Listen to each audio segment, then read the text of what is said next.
The Ring of Fire just produced its fourth major earthquake in 10 days. Different fault, different country, same pattern. And that pattern is the thing I cannot stop thinking about, because when you line up the seismic timeline against the solar timeline, something lines up that should not be lining up.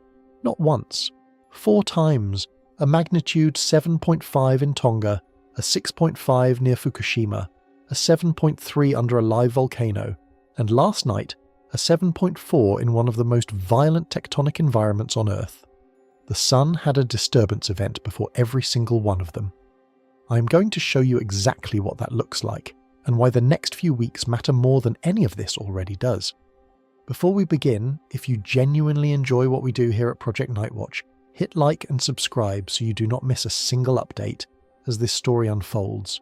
Drop a comment with where you're tuning in from, what time it is there, and whether you think the sun is shaking the table, or this is all just one very dramatic coincidence. Part 1. The snapshot nobody can ignore. Something happened last night that I cannot stop thinking about. At approximately 11:47 UTC on April 1st, 2026, the seafloor beneath the Molucca Sea in Indonesia cracked open. Magnitude 7.4, depth approximately 35 kilometers, shallow enough to qualify as a subduction interface rupture. The kind where one tectonic plate is physically grinding itself beneath another, and the energy has nowhere to go but up. Pacific tsunami warning systems activated within minutes. Coastal communities across eastern Indonesia and the surrounding region were told to move to higher ground immediately. And then, as if the Earth wanted to make a point, the aftershocks started arriving. Not 1, not 3, 14 separate earthquakes of magnitude 4.5 or greater hammered the same patch of seafloor in under 5 hours. The largest of those aftershocks reached magnitude 6.2. Now, that number might not mean much on its own, so let me give you a frame of reference. There is a rule in seismology called Bath's Law, named after the Swedish geophysicist Marcus Bath, and it says that the largest aftershock following a major earthquake will typically be about 1.2 magnitude units smaller than the main shock. A 7.4 main shock would therefore predict a maximum aftershock of roughly 6.2. The Molucca Sea sequence hit that theoretical ceiling almost immediately, not over days, not over weeks, in hours. The math worked out in real time, which seismologists will tell you is not how it usually goes. To understand why this location is so significant, you need to picture something unusual. Most subduction zones are relatively simple in concept. One plate dives beneath another, and the boundary between them is where earthquakes happen. The Molucca Sea collision zone is not like that. It is the only place on Earth where 2 subduction zones face each other directly. Like 2 conveyor belts pointed at one another, both trying to consume the same third plate from opposite sides. The Sangihe plate is subducting from the west. The Halmahera plate is subducting from the east. Between them, a crustal fragment is being consumed from both directions simultaneously. Geologists sometimes describe this area as one of the most tectonically complicated environments on the planet, and that is saying something on a planet that has the Himalayas. But here is the thing. If this were just the Molucca Sea, we would be talking about a significant but not extraordinary event. A magnitude 7.4 in an extremely active seismic zone in Indonesia would be notable, worth covering, worth watching. And then the story would move on. Except this is not just the Molucca Sea. Pull the camera back, go to March 24th, 2026. A magnitude 7.5 earthquake strikes the Tonga-Kermadec subduction zone in the southwestern Pacific. That is one of the most seismically loaded fault systems on Earth, where the Pacific plate dives beneath the Australian plate at rates that make geologists nervous just writing about it. 2 days later, March 26th, a magnitude 6.5 strikes near the Japan Trench. Not just any part of the Japan Trench, the section near Onagawa, in the general rupture zone of the 2011 Tohoku earthquake. The fault that generated one of the largest earthquakes ever recorded by modern instruments. The fault that destroyed the Fukushima Daiichi nuclear plant. 4 days after that, March 30th, a magnitude 7.3 detonates beneath Vanuatu in the southwestern Pacific, directly beneath Manaro Voi, an active volcano already sitting at alert level 3 out of 5. An earthquake under a live volcano, and then April 1st, Molucca Sea, 7.4, 4 earthquakes, 4 subduction zones, 4 countries, Tonga, Japan, Vanuatu, Indonesia, 10 days. Let me give you some numbers to hold on to. Earth produces approximately 15 earthquakes of magnitude 7 or greater in an average year. That works out to roughly 1 every 24 days. In the last 10 days, we have had 4. You do not need a statistics degree to feel that something about that timeline is compressed in a way that demands attention. These events did not occur on the same fault. They did not occur in the same country, the same ocean basin, or even the same tectonic setting. They are separated by thousands of kilometers of open ocean and continental crust. There is no single fault line you could draw on a map that connects all 4 of them. Individually, none of these events are unprecedented. The Tonga-Kermadec zone has generated earthquakes like this before. The Japan Trench is one of the most studied seismic environments on Earth precisely because of its capacity for catastrophic rupture. Vanuatu sits on one of the most active convergence zones in the entire Pacific, and Indonesia experiences more major earthquakes per decade than almost any other nation on Earth. Each of these events, taken alone, fits within the expected behaviour of its respective fault system. Together they are harder to explain. And the explanation gets considerably harder once you notice what was happening 93 million miles away every single time one of them struck. But we will get to that. Because first, you need to understand why the scientific community does not immediately reach for an external explanation when it sees a sequence like this, and why that default assumption might be getting harder to defend. Part 2. Why this isn't a normal cluster. Before we go anywhere, let us be honest about something. The human brain is one of the most sophisticated pattern recognition systems ever assembled by the forces of evolution, and that is both its greatest strength and its most dangerous vulnerability. We see faces in clouds, we see meaning in coincidence, we hear rhythms in random noise, and so any serious attempt to evaluate what is happening across the Pacific Ring of Fire right now has to begin with a genuine effort to ask the uncomfortable question: is this actually unusual, or does it just feel that way? So let's go to the data. In a given year, the planet experiences approximately 15 earthquakes of magnitude 7.0 or greater.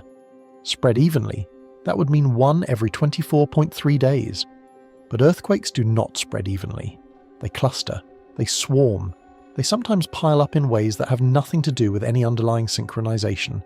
They simply reflect the fact that the Ring of Fire is, at any given moment, hosting dozens of fault segments simultaneously stressed to various degrees of criticality. Random processes produce streaks. If you flip a coin 1,000 times, you will encounter runs of 5 or 6 heads in a row that feel statistically shocking in the moment, but are entirely consistent with pure chance. So let us run the numbers honestly. Using a Poisson distribution, the standard probabilistic model for counting rare, independent events over a fixed time period, you can calculate the probability of observing 4 earthquakes of magnitude 7 or greater within any given 10-day window. The answer comes out to somewhere between 0.5 and 1%. That is rare. It is genuinely unusual. But it is not impossible. It is not outside the range of outcomes you would expect to see occasionally if you ran the last century of seismic activity through the same filter. If you stopped the analysis there, the scientific consensus would be clear. Statistical fluctuation. Nothing to explain. Move along, and that would be a reasonable position. What makes this sequence harder to dismiss with the clustering argument alone is not just the frequency. It is the distribution. When seismologists talk about earthquake clusters, they are usually describing a specific type of spatial behavior. A main shock occurs on a given fault. Aftershocks radiate outward from that rupture zone, sometimes triggering smaller events on nearby faults, through a process called static stress transfer, where the deformation from one rupture physically alters the stress field on adjacent fault segments. These cascades are real, well documented, and they do produce clusters. But they produce clusters in a specific shape, geographically concentrated, radiating from a central event, decaying in both frequency and magnitude over time, as the local stress field re-equilibrates. What we are looking at across the last 10 days does not look like that. The Tonga earthquake and the Molucca Sea earthquake are separated by roughly 4,000 kilometers of ocean. The Japan Trench event is separated from Vanuatu by thousands of kilometers in another direction entirely. These are not neighboring fault segments sharing a stress field. They are independent systems, each governed by their own local loading history, their own plate convergence rates, their own locking mechanisms. The probability that a stress change originating in Tonga could cascade to Indonesia through the intervening crust is, as we will explore in detail later, essentially negligible at those distances. The mechanical physics simply do not support it. So the normal clustering story, one fault disturbs another, dominoes fall, does not fit the geometry of what we're seeing. And that distinction matters enormously, because it shifts the nature of the question. A geographically concentrated cluster asks what happened on this fault. A geographically distributed near-simultaneous sequence asks something different. It asks what happened everywhere at once. Here is an analogy that might help. Imagine a parking garage with structural cracks in the concrete across multiple levels, spread throughout the building. Now imagine that on a single afternoon, cracks on the 3rd floor, the 7th floor, and the 11th floor all start widening at the same time. You would not assume the crack on the 3rd floor triggered the crack on the 11th floor. They are not connected in any direct mechanical sense. You would ask what happened to the whole building. Did a truck drive past and vibrate the structure? Did the temperature drop suddenly and cause thermal stress? Did someone drive a heavy vehicle onto a level it was not designed to support? You would look for a building-wide explanation, not a floor-specific one. That is precisely where we are with this seismic sequence. 4 floors of the same building cracking almost simultaneously. And the question that this pattern forces onto the table, the question that the statistics do not answer, and the mechanics of fault-to-fault stress transfer cannot explain, is whether something acted on the whole system at once. The odds are not zero that this is pure coincidence, but they are low enough that walking away from the question without asking it would be its own kind of intellectual failure. And once you start looking at what was happening in the space environment at the exact moment each of these 4 earthquakes occurred, the question becomes considerably more urgent. Part 3. The detail most coverage missed. Almost every major outlet that covered any of these 4 earthquakes treated them as separate stories. Separate events, separate days, separate reporters, separate articles. And individually, each story was accurate, but something got lost in that approach, and it is the kind of detail that only becomes visible when you lay all 4 events on the same timeline and then add a second track of data running alongside them. So here is what that second track looks like. On March 24th, the day the magnitude 7.5 struck Tonga, Earth's magnetosphere was inside an active geomagnetic storm. The disturbance reached G3 intensity on the NOAA classification scale. That is the level at which power grid fluctuations become possible at high latitudes. Satellite drag increases measurably, and auroras become visible well below their usual geographic range. G3 is not a record-breaking storm, but it is not background noise either. It is a significant compression and distortion of the magnetic field that surrounds the planet. 2 days later, on March 26th, when the magnitude 6.5 struck near the Japan Trench, the geomagnetic disturbance from that same solar event had not fully subsided. The measurement window that surrounded the Japan event was still inside elevated geomagnetic activity. On March 30th, hours before the magnitude 7.3 struck beneath Vanuatu's Manaro Voi volcano, the Sun produced an X-class solar flare. X-class is the highest category in the flare classification system, the most energetic type of solar emission, capable of causing radio blackouts and delivering intense bursts of electromagnetic radiation to the sunlit side of Earth. The Vanuatu earthquake followed approximately 5 hours later. On April 1st, a coronal mass ejection, a physical cloud of magnetized plasma launched by the Sun during one of those preceding flares, arrived at Earth. Approximately 11 hours after that arrival, the Molucca Sea recorded its magnitude 7.4. A coronal mass ejection, if you're not familiar with it, is not the same thing as a flare. A flare is electromagnetic radiation. It travels at the speed of light and reaches Earth in about 8 minutes. A coronal mass ejection is matter. It is billions of tons of charged particles moving through space at speeds between 300 and 3,000 kilometers per second, and it takes anywhere from 1 to 3 days to complete the journey from the Sun to Earth. When it arrives, it compresses the magnetosphere, drives electrical currents through the ionosphere, and can induce measurable voltage fluctuations in large conducting structures on the surface, including pipelines and power grids. Now, here is the question. This sequence raises in the context of our central problem 4 fault systems failing within 10 days across thousands of kilometers of the Pacific Ring of Fire. Is it possible that each of these events simply happened to occur during or near a geomagnetic disturbance by coincidence? Yes, technically. Solar activity has been elevated for much of the current solar cycle, and you could argue that the windows during which no geomagnetic disturbance is occurring have been narrowing. But 4 events, 4 alignments, each within a timing window of hours to roughly half a day, not weeks, not months, hours, that is a pattern with a specific shape. And specific shapes in data deserve specific questions. To be absolutely clear about what is being said here and what is not, this is correlation. It is not proof of causation. Correlation is where every serious scientific investigation starts, not where it ends. But correlation with a proposed physical mechanism is a different kind of animal than correlation without one. And as it turns out, there is a proposed physical mechanism. It was peer-reviewed and published in 2026, and it offers a specific explanation for exactly how a disturbance 93 million miles away could, under the right conditions, disturb a fault that is already sitting on the edge of failure. 4 alignments, the same pattern repeated 4 times, and a theoretical framework that says this is not as impossible as it sounds. Part 4. The question that drives the entire video. Let me tell you what question I am not asking in this video, because I think it is important to be upfront about that.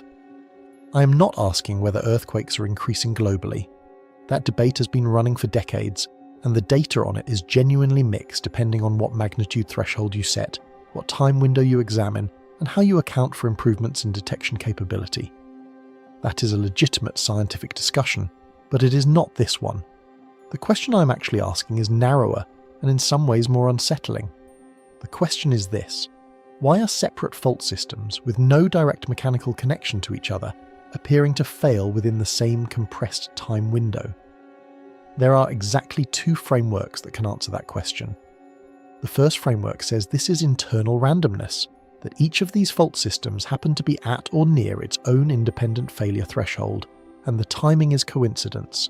The Pacific Ring of Fire is so active and so many fault segments are simultaneously loaded to various degrees of criticality that a statistical cluster of this kind, while unusual, does not require any common cause. The system produced 4 events in 10 days, the same way a coin produces 4 heads in a row, not because something is controlling the coin, but because that outcome was always within the probability distribution. The second framework says this is external synchronization, that something acting on the entire planetary system at once provided a small but sufficient additional stress to multiple fault segments that were already near their breaking point, and that common trigger is what compressed the timing. Not coincidence, a mechanism. Here is the analogy I keep coming back to. Picture a table covered in dominoes, all standing upright, all positioned at various distances from each other. Some of them are stable, some of them are wobbling slightly right at the edge of falling on their own. Now ask yourself, could one wobbling domino knock over another one 4,000 kilometers away? No, the physics do not allow it. But what happens if someone shakes the table? All the dominoes that were already near tipping fall at once, not because they triggered each other, because the table moved. The distinction between those 2 scenarios matters enormously. If the dominoes fell randomly, the story ends at probability. If the table was shaken, then something shook it. And you need to identify what that something was, because it is presumably still there, and the other dominoes are still standing. What makes the trigger hypothesis compelling, and what makes it worth taking seriously rather than dismissing as fringe speculation, is the concept at its centre, which is the difference between a cause and a trigger. Nobody's arguing that solar activity creates earthquakes on fault systems that are not ready to rupture. The claim is considerably more modest than that. The claim is that a fault system already holding 98% of the stress it needs to rupture might need only a tiny additional perturbation to cross that final threshold. A trigger does not build the tension. The tension built over decades, centuries, sometimes millennia of tectonic loading. The trigger just decides the exact moment. Think of it this way: a glass of water sits on the edge of a table. You did not put it there. It was nudged to that position over years of small vibrations. Now a truck drives past outside. The glass falls. Did the truck break the glass? Not exactly. Did the truck cause the glass to fall at that specific moment rather than 10 minutes from now when the next vibration came along? Almost certainly yes. The truck is the trigger. The glass being at the edge of the table is the cause. If something external is synchronized with these 4 earthquakes, and the solar timing data is going to make that case in considerable detail as we go through this, then we are not saying the sun created these earthquakes. We are saying the sun may have decided when. And if that is true, the implications extend considerably beyond the events of the last 10 days. Because the external clock is still running. The equinox window that makes the sun's influence on Earth's electromagnetic environment strongest does not close until mid-April. And there are still fault segments on this map with a lot of stored energy and no recent major rupture. To understand how any of this could be physically possible, we need to examine each of these 4 fault systems individually. Because they do not all tell the same story, and the differences between them are in some ways more revealing than the similarities. Part 5.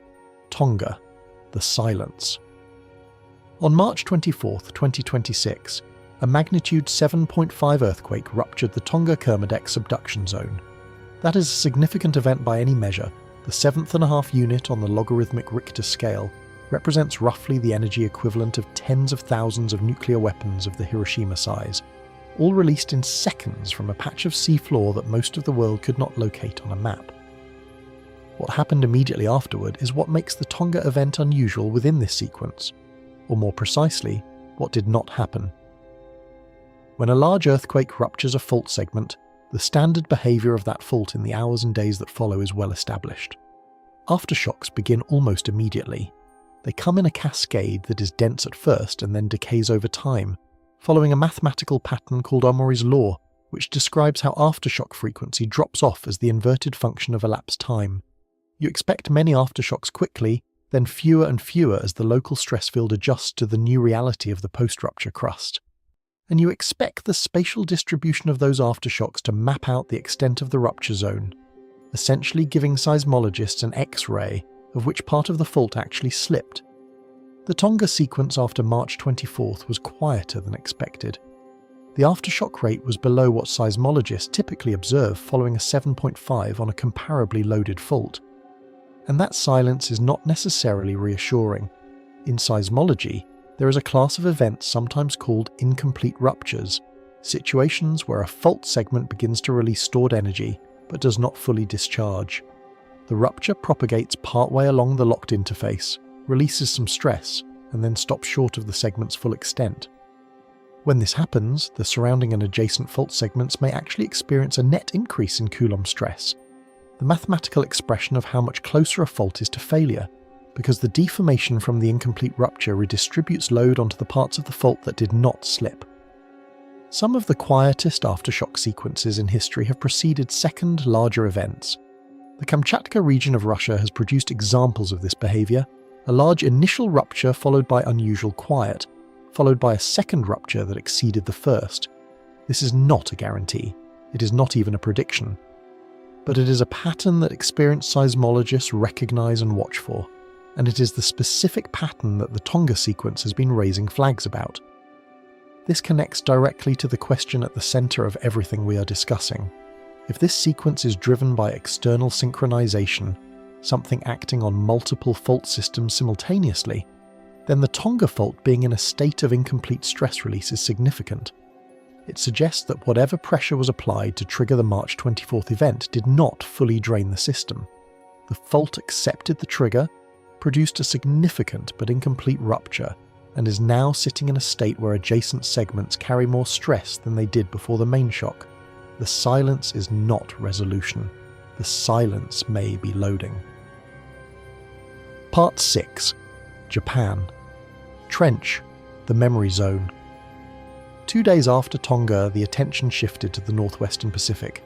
On March 26th, a magnitude 6.5 struck near the Japan Trench, specifically in the vicinity of Onagawa, a name that carries a particular weight for anyone who followed the events of March 11th, 2011. The 2011 Tohoku earthquake was a magnitude 9.0. It remains the most powerful earthquake ever recorded in Japan, and one of the 5 most powerful ever recorded anywhere on Earth.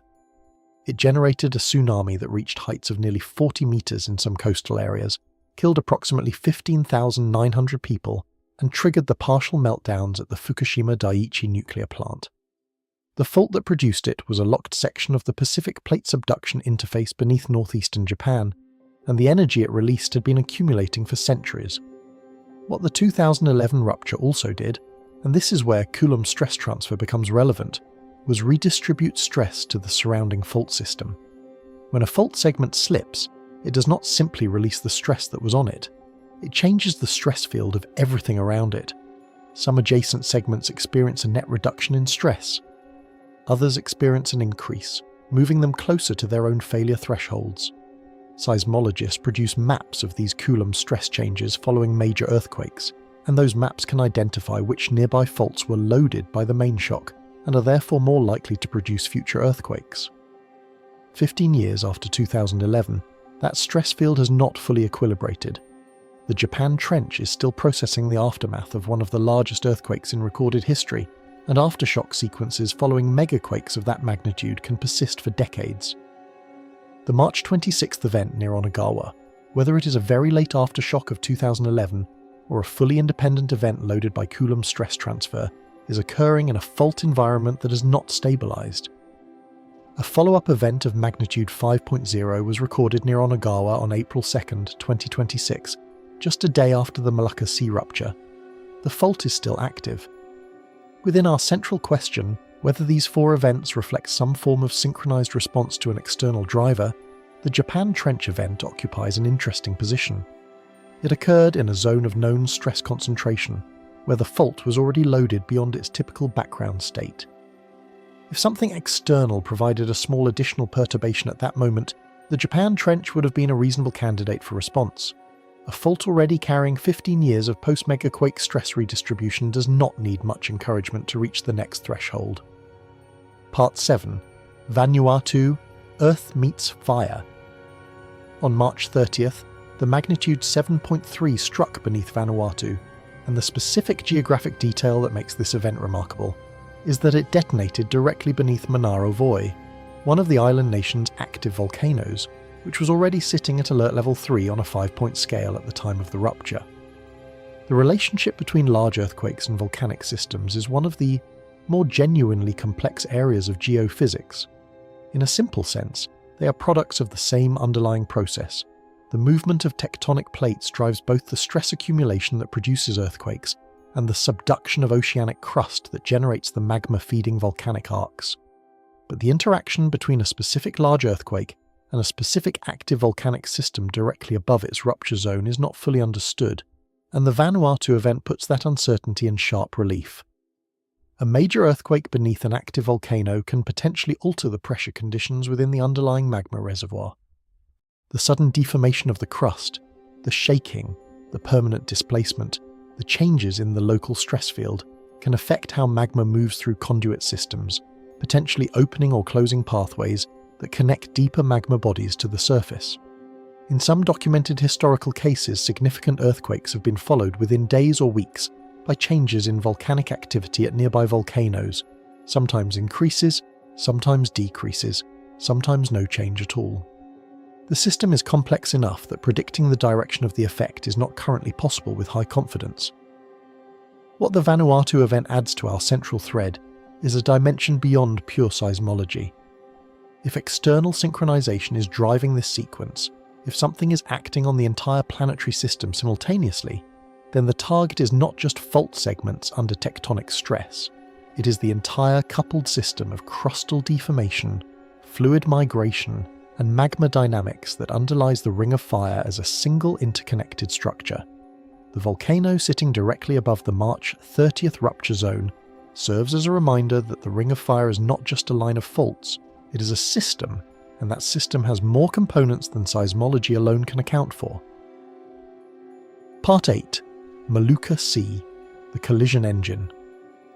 And now we come back to where we started, the Molucca Sea on April 1st, 2026, because this event deserves considerably more examination than a simple recap of what happened. The Molucca Sea collision zone is, in technical terms, one of the most structurally bizarre tectonic environments on the surface of this planet. To understand why, you need to think about what subduction normally looks like. In a standard subduction zone, there is a clear directionality. One plate goes down, one plate stays more or less stable on top, and the boundary between them is where the action happens. The geometry is relatively simple, even if the physics at the contact zone are incredibly violent. You can draw an arrow showing which way the subducting plate is moving and be done with it. The Molucca Sea does not work that way. The Sangihe volcanic arc, which forms a chain of islands in the northern part of the region, is being pushed eastward by the Eurasian plate, driving subduction of the Molucca Sea plate beneath it from the west. At the same time, the Halmahera arc to the east is being pushed westward, driving subduction of the same Molucca Sea plate beneath it from the east. Two subduction zones pointed at each other, consuming the same plate from opposite directions simultaneously. The crustal fragment caught between them is being compressed, consumed, and deformed from both sides at once. In terms of earthquake-generating capacity, this geometry is extraordinary. The opposing stress fields create a fault environment that is almost permanently loaded in multiple directions. Historical records from this region include earthquakes that have generated tsunamis affecting coastal communities across the northern Maluku province and neighbouring areas. A magnitude 8 or greater event in this zone is considered by Indonesian seismologists to be a when-not-if scenario, based on the rate of plate convergence and the accumulated stress on the locked portions of the dual subduction interface. So when a magnitude 7.4 ruptured this system on April 1st, the question was not whether it was going to generate aftershocks. Of course it was going to generate aftershocks, but what those aftershocks would look like. And what they looked like was fast, numerous, and theoretically maxed out within hours. Go back to Barth's law for a moment. A main shock of magnitude 7.4 predicts a maximum, expected aftershock of approximately magnitude 6.2. That is the 1.2 unit difference that Barth's empirical rule describes. The Molucca Sea sequence produced a 6.2 aftershock within its first 5 hours. 14 events of magnitude 4.5 or greater in that same window. The theoretical ceiling reached almost immediately. For comparison, consider what the Tonga sequence looked like after its 7.5 main shock. Fewer aftershocks than expected, quieter than the statistical model predicted, a fault that seemed to absorb its rupture without the usual cascade. Now look at the Molucca Sea, maximum predicted output, almost instantaneous aftershock saturation, the fault releasing everything the model said it could in the shortest possible time frame. Two faults, separated by thousands of kilometers, both responding to the same 10-day window of seismic activity and exhibiting almost opposite behavioral signatures. Tonga, silence. Molucca, noise. One fault locked down after its rupture. The other one emptied its stress reservoir as fast as physics would allow. Among those 14 plus aftershocks, at least one was recorded at a depth of approximately 8 kilometers, unusually shallow even for this already shallow-dominated fault system. Shallow earthquakes, particularly those at depths of 10 kilometers or less, carry a disproportionate tsunami risk relative to their magnitude. The physics are straightforward. The shallower the rupture, the more directly it displaces the overlying water column, and the more efficiently that displacement translates into wave energy propagating across the ocean surface. That 8-kilometer event was small enough that it did not generate a significant independent tsunami threat, but its presence in the aftershock sequence is a reminder that the geometry of the Molucca Sea collision zone keeps the tsunami hazard elevated even between main shocks. The behaviour of this collision zone raises the deepest version of the question we have been building toward. Is the Molucca Sea releasing pressure, draining the fault system of accumulated stress in a way that reduces future hazard, or is it redistributing it? A fault that releases its energy completely and quickly might actually be safer in the medium term than one that ruptures partially and leaves adjacent segments more loaded than before. But a collision zone with two opposing subduction interfaces has a complex enough stress architecture that the answer may not be simple. Stress released from one portion of the west-dipping interface may increase stress on the east-dipping interface, or on the deeper portions of the same fault plane that did not rupture in the main shock. We are looking at 4 fault systems that have each told a different story in the same 10-day window. One went quiet. One continued a 15-year aftershock sequence. One ruptured beneath a live volcano. And one hit its theoretical aftershock ceiling before most of the world had finished reading the news alert. The central question binding all 4 of them together is this synchronized behavior or statistical coincidence is about to get considerably more complicated, because the story of what was happening 93 million miles away during each of these events is not what the pattern looks like if it is random. Part 9. the statistical argument. Let us spend some time sitting with the skeptical position, because it deserves genuine respect, not dismissal. The skeptical position on this sequence is not lazy thinking. It is the scientifically conservative default, and the history of science is full of examples where the conservative default turned out to be correct, and the provocative alternative turned out to be pattern-seeking dressed up as discovery. The core argument from the skeptical position runs like this. The Pacific Ring of Fire is not a single fault. It is a nearly continuous chain of subduction zones, collision zones, and transform boundaries that encircles the entire Pacific Ocean basin, stretching approximately 40,000 kilometers from New Zealand through Southeast Asia, Japan, Kamchatka, Alaska, down the west coast of North and South America, and back around. At any given moment, dozens of fault segments along this chain are simultaneously loaded to various stages of the stress cycle. Some are early in the cycle, far from failure, some are in the middle, and some, perhaps a dozen or more at any given time, are near enough to their failure threshold that a small perturbation could push them over. In a system that large, with that many independent fault segments each operating on its own tectonic timescale, the question is not whether clusters will occur. The question is how frequent and how pronounced they will be.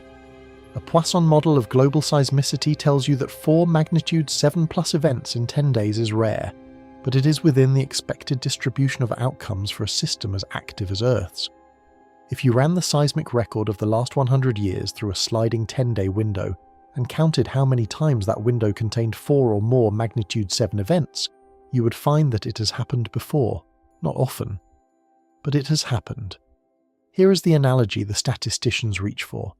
Suppose you have a bag containing 1,000 marbles, and every day you draw 3 marbles at random. Sometimes you will draw several red marbles in a row.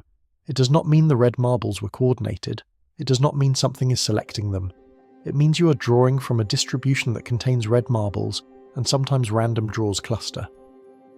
The Pacific Ring of Fire contains a lot of red marbles, a lot of fault segments capable of producing magnitude 7 events, and sometimes the draw is unlucky. This is a coherent argument. It is internally consistent, mathematically supported, and it requires no exotic mechanisms. The null hypothesis, no connection between these 4 events, is always the starting point in science for a good reason. It keeps us from building elaborate explanations for things that do not require explanation. But here is the tension that the null hypothesis has to contend with in this specific case. The statistical argument explains the frequency. It does not explain the distribution. It can tell you why seeing 4 magnitude 7 events in 10 days is within the probability distribution. It cannot easily tell you why those 4 events were distributed across 4 independent subduction zones on opposite sides of the Pacific, rather than occurring as a concentrated cluster on a single fault system or a geographically proximate group of faults. The probability of that specific spatial distribution, combined with that compressed timeline, is considerably smaller than the probability of the event count alone. The honest answer is that the odds are not zero.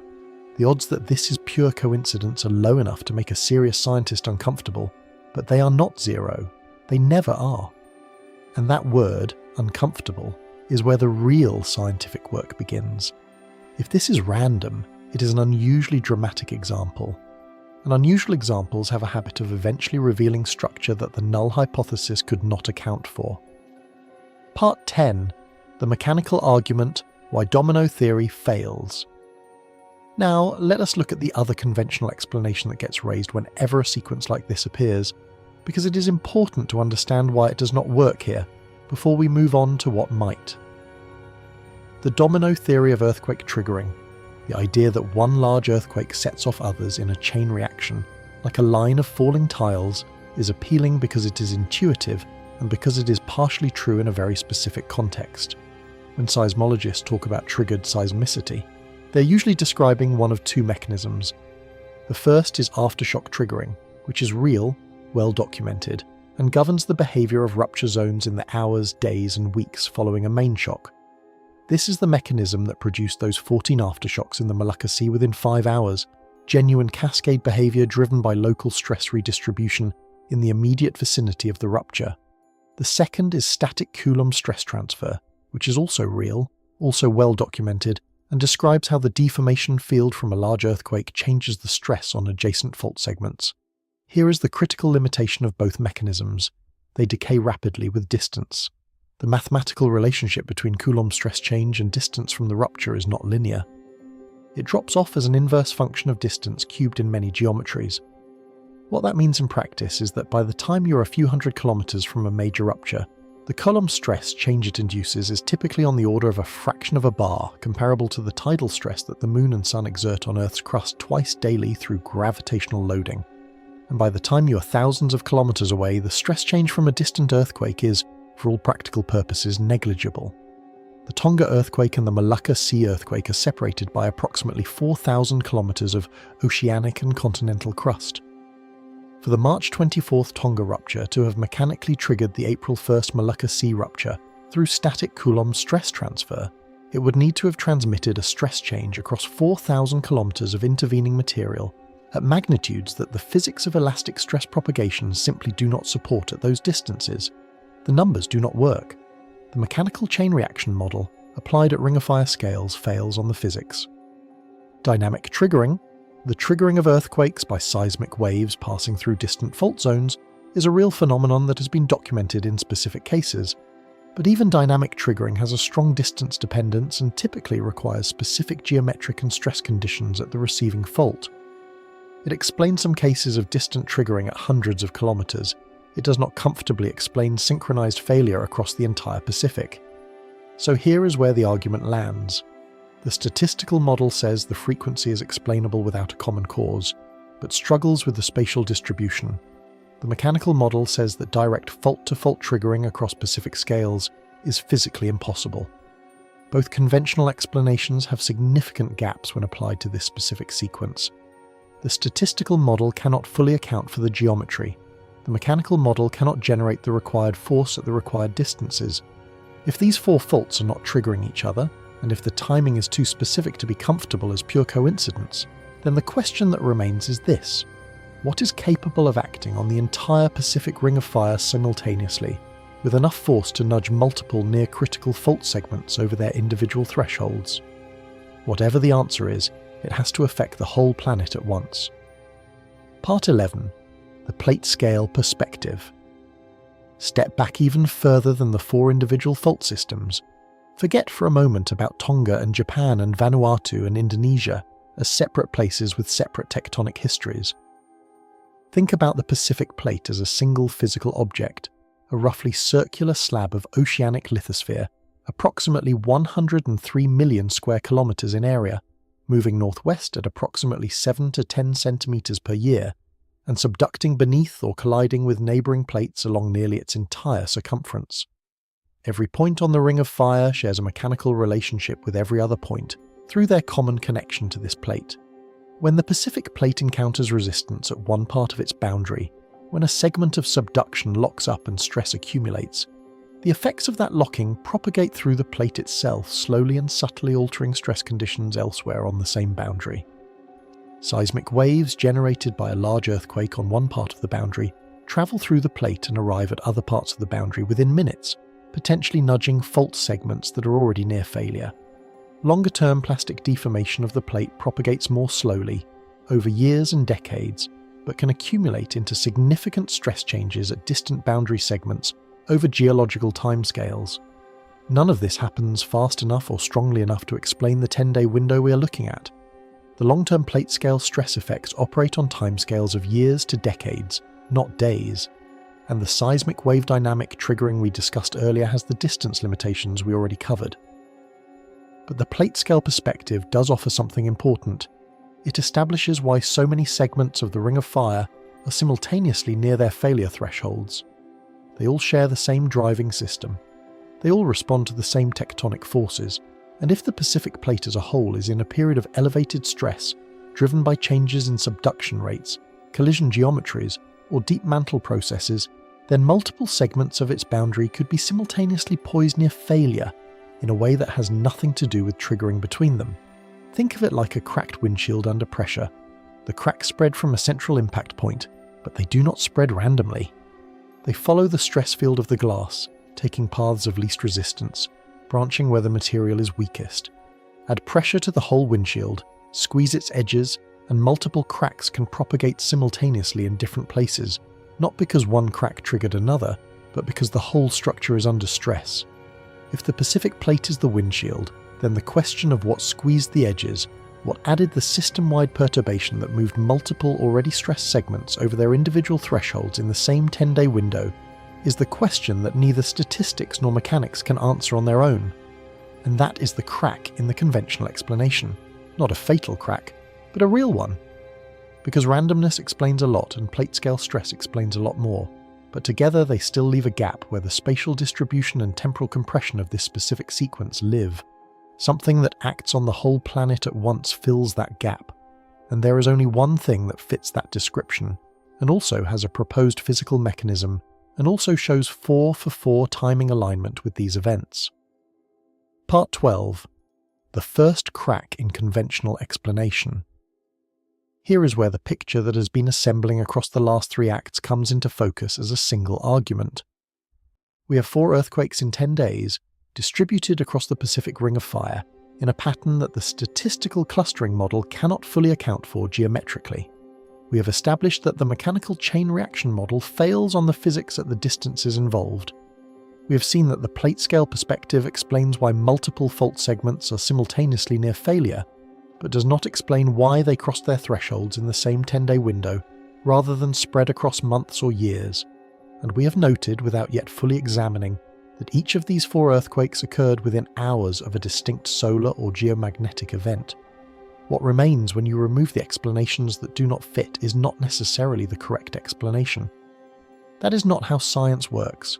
The elimination of alternatives narrows the field, but it does not prove what is left. What it does is elevate the obligation to take the remaining candidates seriously, and what remains after the statistics struggle with the geometry, after the mechanics fail at range, after the plate scale argument runs out of clock speed, is the possibility of an external driver. Think about what properties a genuine external trigger would need to have. It would need to act on the entire planetary surface simultaneously, or at least within a window of hours. It would need to be capable of applying stress or inducing stress changes in solid rock. It would need to produce effects that are small enough that they only push systems over the edge when those systems are already near failure, otherwise it would trigger earthquakes everywhere and all the time, which we do not observe, and it would need to vary on timescales that could produce a compressed 10-day window of elevated seismic activity followed by periods of relative quiet. There is exactly one candidate that meets all of those criteria and has a documented physical mechanism with published peer-reviewed research behind it. And it is the same thing that has been running as a parallel timeline beneath every single event we have discussed. The Sun has been active. Very active. And the timing is not 4 coincidences, it is a sequence, 4 events. 4 solar or geomagnetic alignments, 4 hours or days, not weeks or months, separating each earthquake from the solar disturbance that preceded it. For that to be pure coincidence, all 4 alignments would need to be coincidental independently, and the probability of that compound coincidence is where the statistical comfort zone starts breaking down in a serious way. The external clock is the only mechanism on the table that can act on all 4 fault systems at once, so let us look at exactly what that clock has been doing. Part 13. The 4 data points. Lay the timeline flat and look at it without the separation that comes from covering each earthquake as an independent news story. Let it exist as a single continuous sequence, and then add the solar layer on top of it and see what the combined picture looks like. March 24th, 2026. A geomagnetic storm reaches G3 intensity, significant enough to drive visible auroras across mid-latitudes, cause measurable satellite drag, and compress the magnetosphere on the sunlit side by a substantial fraction of its normal extent. On the same day, a magnitude 7.5 ruptures the Tonga-Kermadec zone. The timing gap between the onset of the geomagnetic storm and the earthquake is within the same 24-hour window. March 26th. The geomagnetic disturbance from that same storm period has not fully decayed. Elevated geomagnetic activity is still being recorded. A magnitude 6.5 strikes near the Japan Trench, in the stress-loaded aftermath zone of the 2011 Tohoku megaquake. March 30th. The Sun produces an X-class flare, the highest category of solar flare, an enormous burst of electromagnetic radiation that reaches Earth at the speed of light. Approximately 5 hours later, a magnitude 7.3 ruptures beneath Manaro Voi volcano in Vanuatu. April 1st, a coronal mass ejection, a physical cloud of solar plasma moving at hundreds of kilometers per second, arrives at Earth's magnetosphere and begins the compression and penetration sequence that drives geomagnetic storm conditions. Approximately 11 hours after that arrival, a magnitude 7.4 tears through the Molucca Sea collision zone in Indonesia. 4 earthquakes, 4 geomagnetic or solar disturbance alignments. The timing gaps are not vague, they are hours, not days in the loose sense of a generalized period of elevated activity. Hours, the kind of precision that makes a physicist reach for a mechanism rather than a coincidence. And there is one more element to add.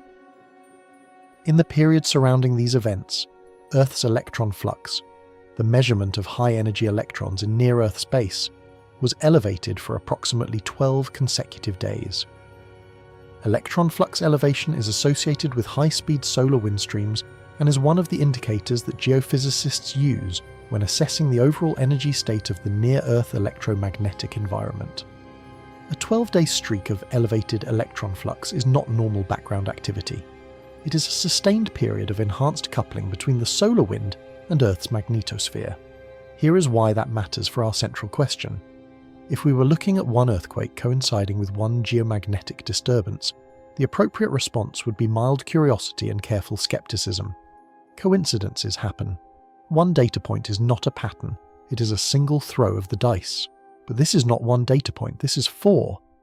4 separate earthquakes, 4 separate solar or geomagnetic events, 4 timing alignments within windows of hours over a 12-day period of sustained elevated solar activity.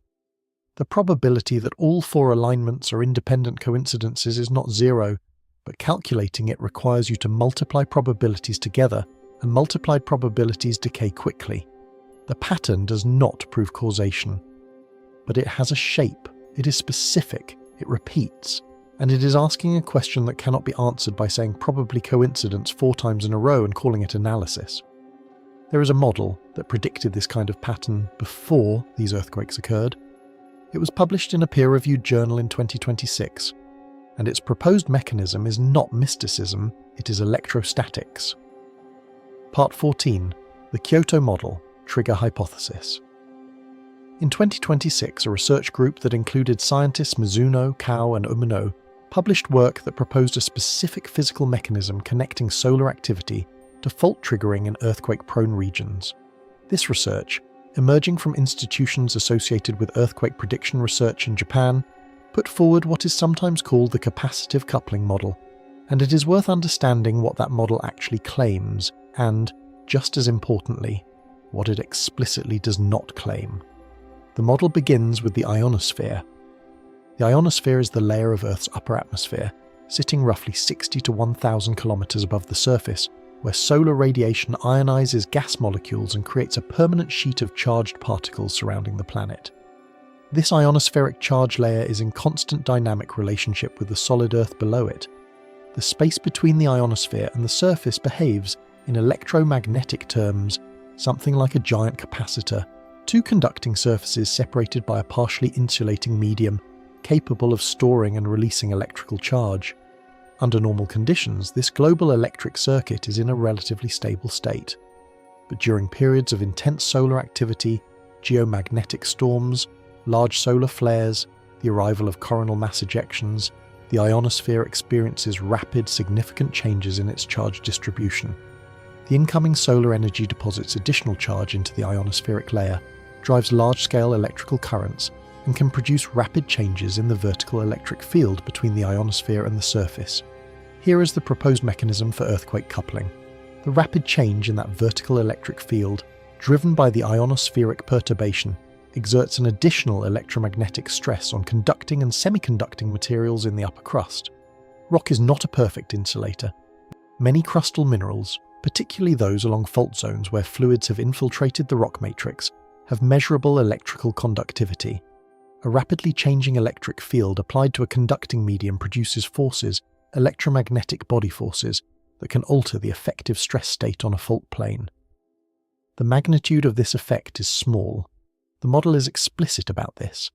The electromagnetic stress perturbation produced by even a significant geomagnetic storm is orders of magnitude smaller than the total tectonic stress accumulated on a major fault over years or centuries of loading. If a fault needs to accumulate 10 megapascals of stress before it ruptures, the solar-induced electromagnetic perturbation might add a few kilopascals, a fraction of a percent of the required total. But here is where the concept of a critical stress threshold becomes crucial. A fault that is sitting at 50% of its failure threshold is essentially immune to a small perturbation. The additional kilopascals change nothing, but a fault sitting at 98% of its failure threshold, loaded by decades of tectonic stress, perhaps already creeping slowly on its shallower segments, perhaps experiencing elevated fluid pressure from tectonic deformation, is a different matter entirely. For that fault, a small perturbation might be exactly the difference between staying locked for another week or rupturing today. The tap on the cracked glass. That is what this model describes. It does not claim that solar activity builds seismic stress. The tectonic forces that load fault systems to near failure operate on timescales of decades to centuries. The electromagnetic coupling is irrelevant to that loading process. What the model claims is considerably more modest, and for that reason considerably harder to dismiss, that at the moment of near failure, a small externally driven perturbation can determine the exact timing of rupture. This is why the timing precision of the four alignments matters so much in evaluating this model. If the mechanism is real, and the four faults in this sequence were each genuinely near their failure thresholds, then the prediction would be that earthquakes on those faults would correlate with geomagnetic disturbances in the hours to days time frame, the period during which the ionospheric perturbation is at its strongest and the electromagnetic coupling to the crust is most intense. That is precisely what the data shows. This model is not consensus science. It is not the position of the USGS, the Japan Meteorological Agency, or any of the major national seismological bodies. It is a hypothesis with a proposed physical mechanism, published in a peer-reviewed journal that makes specific testable predictions. It has critics. Some seismologists argue that the electromagnetic stress magnitudes are too small to be seismically relevant, even at near-failure thresholds. Others point out that the statistical association between geomagnetic activity and earthquake occurrence in historical data, while provocative, has not cleared the bar of statistical significance in large-scale retrospective analyses. These are legitimate scientific objections. They are not the same as the hypothesis being wrong. They are the hypothesis being tested, which is exactly what should happen. What the Kyoto model offers that no previous framework has offered cleanly is a physical mechanism that operates at planetary scale, acts within hours, and has magnitude-dependent effects, strongest on faults already near failure, irrelevant to faults far from failure. That is exactly the shape of the mechanism you would need to explain what we are looking at. Part 15. The Equinox Amplifier. There is one more layer to this that makes the timing of this specific sequence even harder to dismiss as coincidence, and it has to do with the geometry of Earth's magnetic field relative to the Sun's, a phenomenon called the Russell-McFerran effect. And I promise you, by the time I finish explaining this, the fact that these four earthquakes happened in late March and early April is going to feel considerably less random than it did 60 seconds ago. So let us start with something that sounds technical but is actually just geometry. Earth's magnetic field is tilted relative to the plane of the solar system. The axis of our magnetic dipole, the invisible bar magnet running roughly through the planet, is offset from our rotational axis, which is itself offset from the flat plane in which we orbit the Sun. Picture three separate axes, none of them perfectly aligned with each other, all of them doing their own thing simultaneously. What this means in practice is that the orientation of Earth's magnetic field relative to the direction of the incoming solar wind is not constant. It changes systematically throughout the year as Earth moves around the Sun and the angles between all of these misaligned axes shift. Most of the time, this is just an interesting geometric footnote, but there are two specific periods in the calendar year when those shifting angles produce something genuinely significant. The first is centered on the March equinox. The second is centered on the September equinox. During these two windows, the geometric alignment between Earth's magnetic field, and the solar wind's own embedded magnetic field reaches its annual optimum for a process that geophysicists call magnetic reconnection. That term sounds abstract, so let me give you a picture for it. Magnetic reconnection is what happens when two magnetic fields meet under the right conditions and essentially merge and rewire themselves. Think of two separate electrical circuits that, under specific conditions, suddenly connect and allow current to flow between them that could not flow before. When Earth's magnetic field and the solar wind's magnetic field are oriented in the right relative geometry, which happens most efficiently around the equinoxes, they reconnect along the boundary of the magnetosphere. This creates open channels, literal pathways, through which solar energy that would otherwise be deflected around the planet can flow directly inside the magnetosphere. And here is the practical consequence of that. When reconnection is efficient, geomagnetic storms punch above their weight. The same coronal mass ejection that arrives at Earth in December and produces a moderate G2 storm, notable, worth watching, but not dramatic, could arrive in March and produce a G3 or even a G4 storm. Not because the Sun did anything different, not because the coronal mass ejection was larger or faster, simply because the geometry in March allows the energy to couple into the magnetosphere more efficiently than the geometry in December does. Same solar event, different Earth orientation, significantly stronger geomagnetic response. This is the Russell-McFerran effect, named after the researchers Christopher Russell and Robert McFerran who identified and described it in 1973. And I want to be clear about something. This is not fringe science. This is not a controversial hypothesis sitting on the edge of mainstream acceptance. This is established, peer-reviewed, operationally used physics. Space weather forecasters at agencies around the world account for the equinoctial enhancement when issuing storm predictions. The statistical signature of it is visible and robust across decades of geomagnetic data. Storm activity measurably peaks in March and April, and again in September and October, year after year, in a pattern that is entirely consistent with the geometric mechanism Russell and McFerran described. The effect is real. It has been confirmed repeatedly. It is not in dispute. Now bring that back to our central question, because this is where the Russell-McFerran effect stops being a piece of space weather trivia and starts being directly relevant to 4 earthquakes on the Pacific Ring of Fire. If the Kyoto model is correct, if the capacitive coupling mechanism genuinely allows geomagnetic disturbances to apply small but potentially decisive electromagnetic stress perturbations to fault systems already near failure, then the equinoctial enhancement is not just an interesting seasonal pattern in space weather data, it is an amplifier. It is the period of the year when a given level of solar activity produces the strongest geomagnetic response at Earth's surface, which means it is the period when the solar trigger effect on near-critical faults, if it exists, would be operating at its annual maximum. The same solar active region that produces a marginal geomagnetic disturbance in November, one that perhaps falls short of the threshold required to perturb a near-critical fault, could produce a storm in March that crosses that threshold comfortably, simply because March is when the coupling efficiency peaks. The 4 earthquakes in this sequence, Tonga on March 24th, Japan on March 26th, Vanuatu on March 30th, Molucca Sea on April 1st, did not occur randomly distributed across the calendar year. They occurred in a 10-day window sitting almost precisely at the centre of the equinoctial enhancement period. Mid-February through mid-April is the annual maximum for solar-terrestrial electromagnetic coupling. The sequence began on March 24th. That is not on the edge of the window, that is in the middle of it, right where the Russell-McFerran geometry is at its most favourable for efficient reconnection, strongest storm response and maximum coupling between whatever is happening in the Sun's atmosphere and whatever is happening in the faults beneath the Pacific. If you were designing a model, if you were building a theoretical framework and then asking when, in the calendar year, should we observe the strongest signal of solar seismic coupling if the mechanism is real, you would point to this window. You would say, look in March and April. Look when the equinoctial enhancement is active.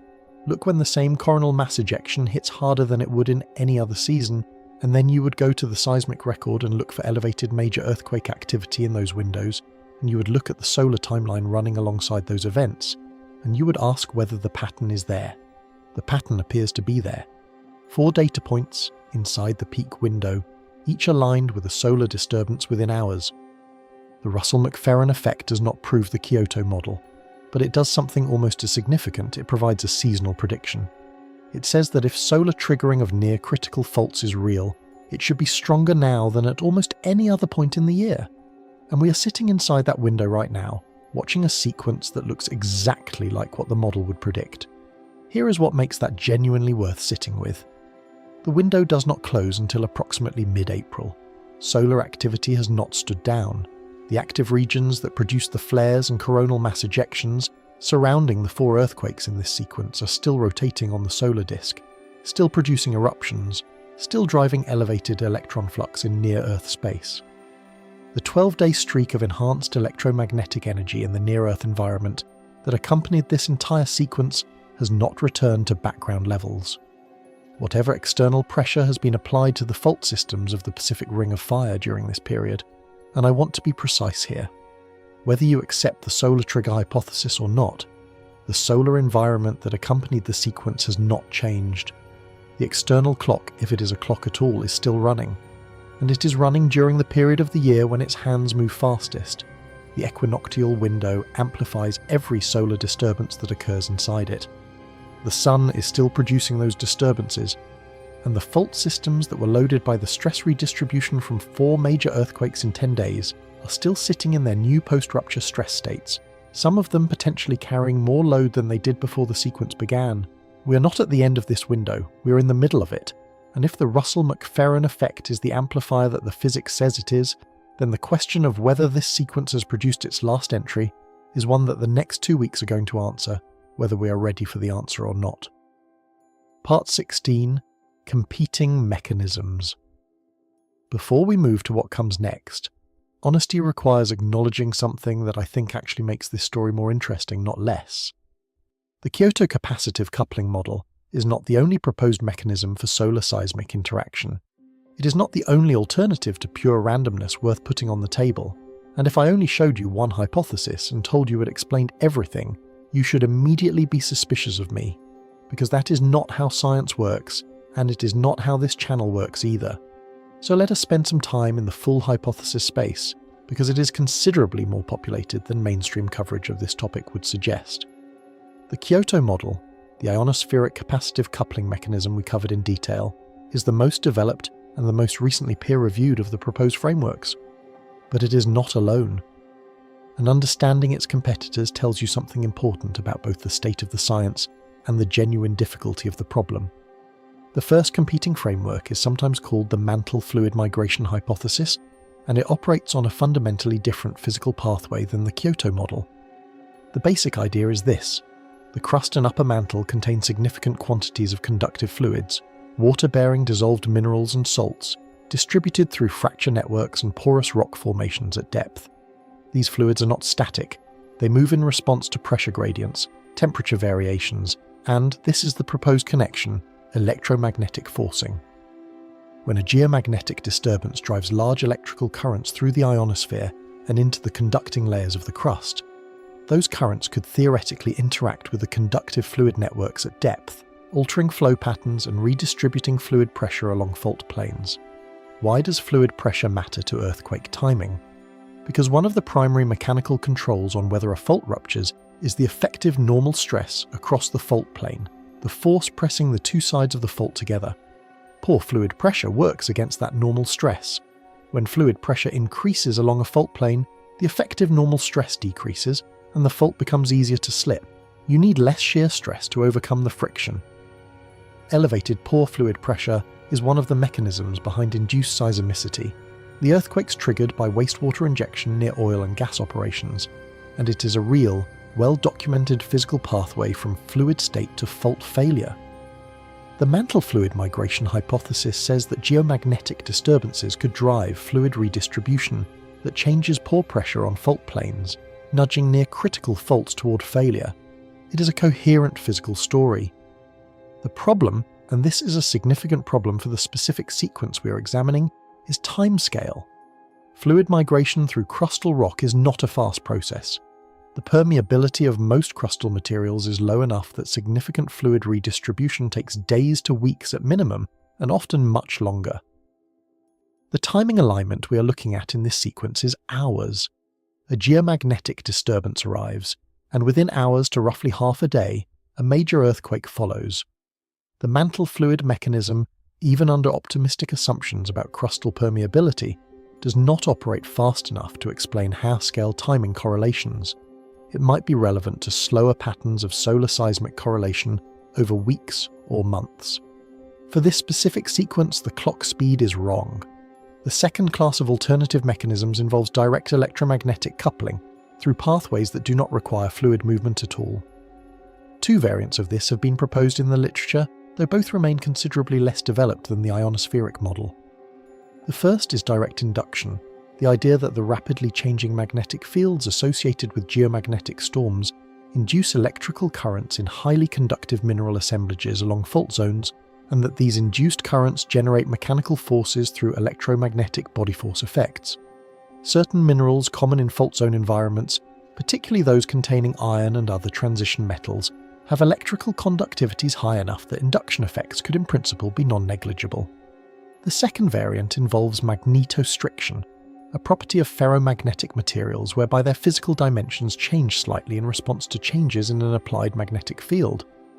Iron-bearing minerals in the crust, including magnetite and various iron sulfides that are common in fault zone hydrothermal environments, are magnetostrictive.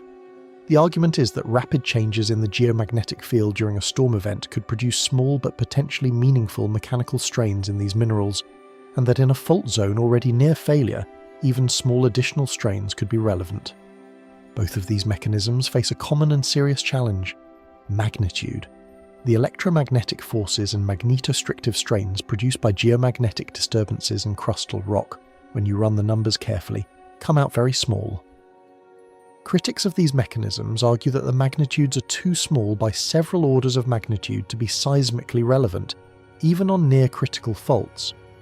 Proponents argue that the calculations depend heavily on assumptions about mineral distribution, fluid content, and fault zone geometry that are not well constrained by available data, and that the effective stress concentrations at fault tips and asperities could amplify small applied forces into locally significant perturbations. This debate is genuinely unresolved, the math is contested, the data required to settle it does not yet exist, and then there is the category that I find simultaneously the most intellectually honest and the most quietly unsettling to contemplate. The category of mechanisms we have not thought of yet. This is not a cop-out. This is a real historical pattern in earth science. When Alfred Wegener proposed continental drift in 1912, the mechanism he suggested for how continents moved was wrong. He did not know about mantle convection. The convective mechanism that actually drives plate tectonics was not understood until decades later, after seafloor spreading was discovered and the theory of plate tectonics was assembled from multiple independent lines of evidence. The pattern, continents that fit together, matching geological formations across oceans, was real. The mechanism was not yet on anyone's list of candidates. The right answer required a conceptual framework that did not exist when the pattern was first observed. The history of geoscience is populated with similar examples. Earthquake triggering by solid Earth tides, the gravitational deformation of the crust by the Moon and Sun was theoretically dismissed for decades because the tidal stress magnitude seemed too small to be seismically relevant. Statistical analysis of large earthquake catalogues eventually showed a weak but real correlation between tidal stress and earthquake timing on certain fault types. The effect is small, but it is real, and it was missed for a long time precisely because the magnitude seemed insufficient. Scale intuitions in geophysics have a history of being wrong in the direction of underestimating subtle effects. None of this proves that the solar seismic connection is real. What it establishes is something more modest but more important, that the dismissal of the hypothesis on the grounds that no known mechanism could be strong enough is not as airtight as it sounds. The history of science contains too many examples of effects that were real before they were understood, and mechanisms that were operating before anyone had the framework to describe them. What is clear right now, sitting with the full picture of what the science actually says, is that the hypothesis space is genuinely open. Multiple proposed mechanisms exist. None of them are proven. None of them are conclusively disproven. The Kyoto capacitive coupling model is the most developed and the most specifically timed to match the hour-scale correlations we're seeing in this sequence. The fluid migration and direct electromagnetic coupling alternatives face various challenges of timescale or magnitude, and somewhere in the space of mechanisms not yet conceived, there may be an explanation that makes the current candidates look like early approximations of a deeper truth. In that open space, we have a sequence of 4 earthquakes, 4 solar alignments, a 12-day streak of elevated electron flux, a published and peer-reviewed physical framework, and a seasonal amplifier in the form of the equinoctial enhancement that places all of it at the annual peak of solar-terrestrial coupling efficiency. That combination is not proven. It is not settled science. You will not find it in the USGS official position statement or the Japan Meteorological Agency's public communications. But it is also not nothing. It is a pattern with a proposed mechanism, a seasonal prediction, and 4 data points of observed timing correlation. That is more structure than coincidence usually has. And the uncomfortable truth is that the next earthquake on this fault map is going to do more to resolve this debate than any amount of theoretical discussion. The data is still arriving. The sequence may or may not be finished. The hypothesis will either accumulate more supporting evidence or it will not. Science moves forward on data, not on comfort. And right now, the data is still coming in. Part 17. 2 opposite signals.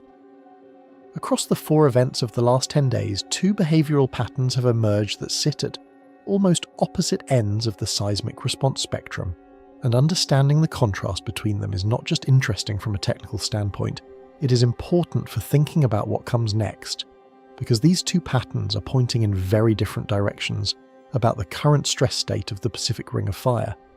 Let us start with Tonga, because Tonga is the one that has been quietly bothering seismologists since March 24th, even if that concern has not made it into mainstream coverage of the sequence. A magnitude 7.5 is a significant earthquake by any measure. It releases an enormous amount of accumulated elastic energy in a matter of seconds, deforming the crust around the rupture zone and sending seismic waves propagating outward through the planet. What normally follows a rupture of that size is a well-understood cascade.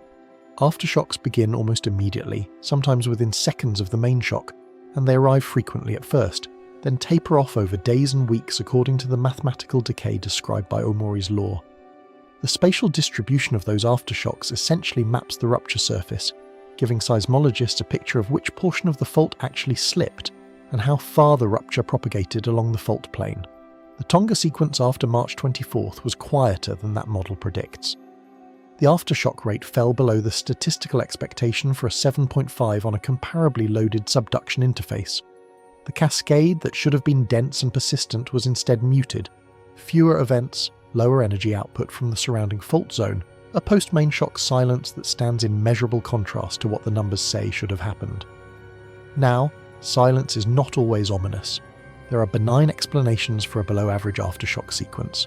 The rupture may have been geometrically confined, propagating along a relatively short segment of the fault interface, releasing local stress efficiently without significantly disturbing the adjacent locked sections that would normally generate the bulk of the aftershock activity. The stress conditions in the surrounding fault zone may involve elevated normal stress or unusually low pore fluid pressure, both of which increase the effective friction on the fault surface and suppress the propagation of secondary failures. The geometry of the subducting plate in this segment of the Tonga-Kermadec zone may simply limit the number of optimally oriented secondary fault surfaces available to host aftershocks. But there is a less comfortable interpretation, and intellectual honesty requires putting it on the table clearly, even while being careful not to overstate its probability. A quiet aftershock sequence can sometimes indicate an incomplete stress release, a situation where the rupture initiated, propagated for some distance along the fault plane, and then arrested before fully discharging the elastic energy that had accumulated in the surrounding crust. When this happens, the fault segment that did slip moves into a temporarily relaxed state, but the adjacent segments, the portions of the fault that were not included in the rupture, may actually end up carrying more stress than they did before the main shock. The deformation from the partial rupture transfers Coulomb stress onto the surrounding locked sections, nudging them closer to their own individual failure thresholds. History does not offer many clean examples of this pattern, but it offers enough to take seriously.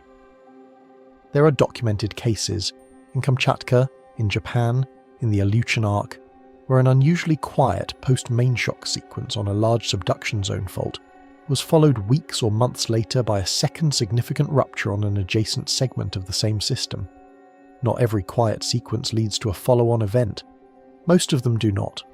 But the silence at Tonga is the kind of signal that experienced seismologists flag for continued monitoring rather than file away as resolved.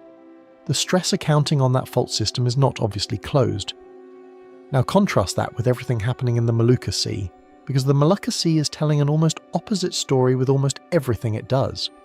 Where Tonga went quiet, the Molucca Sea went loud, immediately, comprehensively, and almost precisely, according to the theoretical maximum that seismology's own laws predict. Bath's law says the largest aftershock following a main shock will be approximately 1.2 magnitude units smaller than the main shock itself. A 7.4 main shock therefore predicts a maximum aftershock of roughly magnitude 6.2. The Molucca Sea sequence produced that 6.2 within its first 5 hours. 14 separate events of magnitude 4.5 or greater in that same window. The theoretical ceiling reached almost immediately, as if the fault read the textbook and decided to hit every benchmark before most people had finished reading the news alert. In the standard interpretation of aftershock behaviour, this kind of rapid, high-output cascade is associated with efficient stress redistribution. The fault slips, the surrounding stress field reorganises quickly, secondary failures propagate along the available fault surfaces in the immediate vicinity, and the system moves relatively rapidly toward a new equilibrium state. If you had to choose between a fault that goes quiet after its main shock and a fault that immediately produces its maximum predicted aftershock output, the noisy one might actually be the one releasing its energy more completely, draining the local stress reservoir quickly and moving back towards stability faster than the quiet one.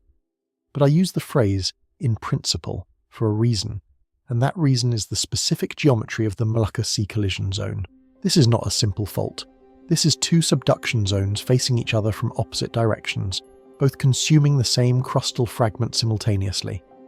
The stress architecture of a system like that does not have a simple budget where energy released from one part automatically reduces the total energy in the system. The dual subduction geometry means that stress released from the west-dipping Sangihe subduction interface, the portion most likely involved in the April 1st main shock based on its location and depth, can redistribute onto the east-dipping Halmahera subduction interface on the other side of the collision zone.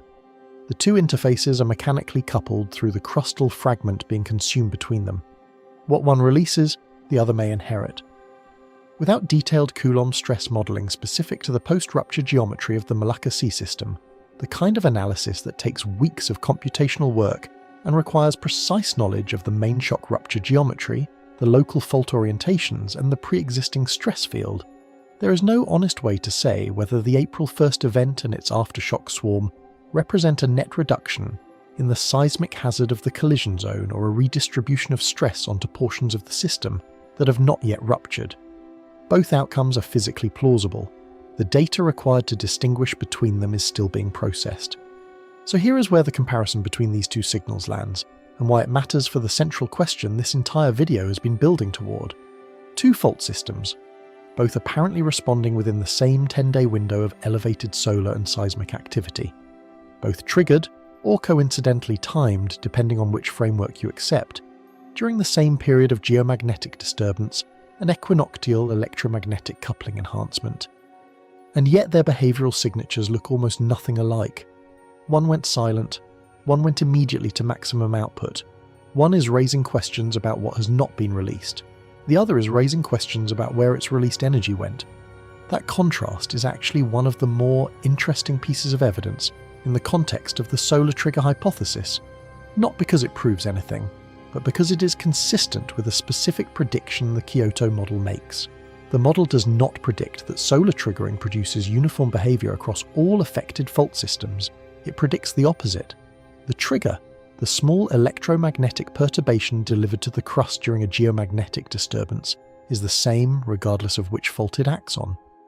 But the response to that trigger is entirely determined by the individual fault's own mechanical state, its geometry, its stress level, its locking characteristics, its fluid pressure, its rupture history. A trigger acting on a fault with one set of mechanical properties produces one kind of earthquake. The same trigger acting on a fault with completely different mechanical properties produces a completely different kind of earthquake, or no earthquake at all if the fault is not sufficiently loaded. The silence in Tonga and the noise in the Molucca Sea are not contradictions of the trigger hypothesis. They are exactly what a uniform trigger acting on non-uniform fault systems should produce. The input was the same, the outputs were different, because the receivers were different. That distinction matters enormously for thinking about what happens next. Because the remaining fault segments on this map, the ones that have been loaded by stress redistribution from these four main shocks, the ones sitting in the equinoctial window with an active sun overhead, are all different from each other too. They will not all respond the same way if they respond at all. Some will go quiet, some will go loud, and some are sitting right now in a mechanical state that neither of us can read from the surface, waiting for a threshold that may or may not arrive before the equinoctial window closes. The two signals we have seen so far are not the whole picture. They are the first two data points in a behavioural dataset that the Ring of Fire is still writing. Part 18. The fifth event threshold. Here is a framing that I think is important for how we think about the next days and weeks, because I have noticed that coverage of seismic sequences like this one tends to fall into a trap. The trap is treating each earthquake as a discrete event with a beginning and an end, a news story that opens when the shaking starts and closes when the tsunami warning is lifted. That framing feels tidy. It is also, in the context of what we are actually watching, almost completely wrong. What we are watching right now is not a completed event. It is a sequence in progress. The data is not final, the pattern is not closed, and the next data point, whenever it comes, wherever it comes, is not just going to be another earthquake on another seismograph in another country. It is going to be a test, a genuine, real-world test of two competing scientific explanations for everything we have covered in this video. And I want to explain exactly what that test looks like, what outcome supports which hypothesis, and why the specific locations and magnitudes of future events matter as much as whether they happen at all. Start with the solar trigger hypothesis, because it is the one that makes the more specific and therefore more falsifiable predictions. If the Kyoto capacitive coupling model is correct, if geomagnetic disturbances are genuinely nudging near critical fault systems over their individual failure thresholds, then the current situation has a specific shape. The equinoctial coupling window remains open until approximately mid-April. Solar activity is still elevated. The electron flux that has been running above background levels for 12 consecutive days has not returned to baseline.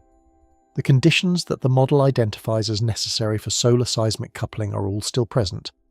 Under this hypothesis, the 4 earthquakes we have already seen did not exhaust the system. They changed it. Each main shock redistributed stress onto surrounding fault segments through Coulomb stress transfer. Some of those segments were already near their failure thresholds before the sequence began. Some of them may have been pushed closer to failure by the stress redistribution from the 4 main shocks.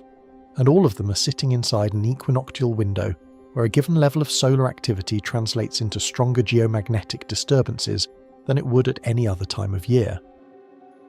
The solar trigger hypothesis therefore predicts continued elevated seismic activity on the Ring of Fire through the remainder of the equinoctial window, not uniformly distributed, but concentrated on specific fault segments that can be identified through Coulomb stress analysis of the 4 main shocks we have already seen.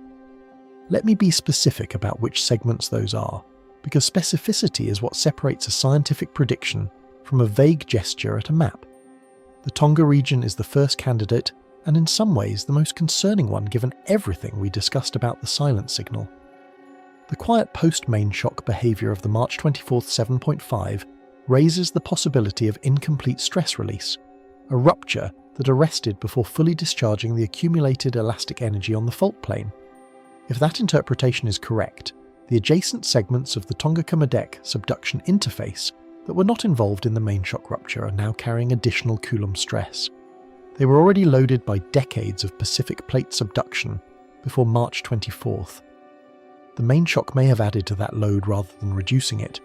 Under the solar trigger hypothesis, those segments still inside the equinoctial window, still exposed to elevated geomagnetic activity, are candidates for continued response.